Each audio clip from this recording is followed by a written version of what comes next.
അടുത്ത വേറൊരു card magic ആണ്. അതേപോലെ നമ്മുടെ കാർഡെല്ലാം ഷഫിൾഡ് ആണല്ലേ, എല്ലാം ഷഫിൾഡ് ആണ്.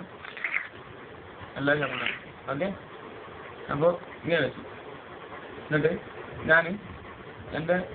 എനിക്ക് ഇങ്ങനെ ആക്കിയ ശേഷം എനിക്ക് ഒരു കാർഡ് എടുത്തു. ഈ പിന്നെ ഓർമ്മ വെച്ചോളൂ, ഈ കാർഡ് ഓർമ്മ വെച്ചോളൂ. ഓക്കെ, ഡബിൾ അല്ല എ. ഞാൻ ഇങ്ങനെ വെച്ചു.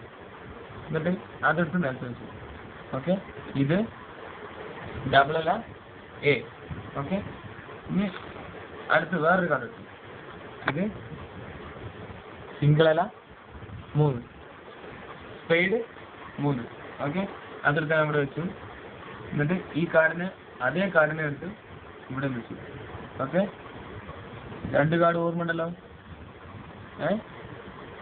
1 2 3 ഇത് അടിക്കുന്ന സമയത്ത് ഈ കാർഡ് മാറിണ്ടാവും, ഈ കാർഡ് മാറിണ്ടാവും. Okay, thank U.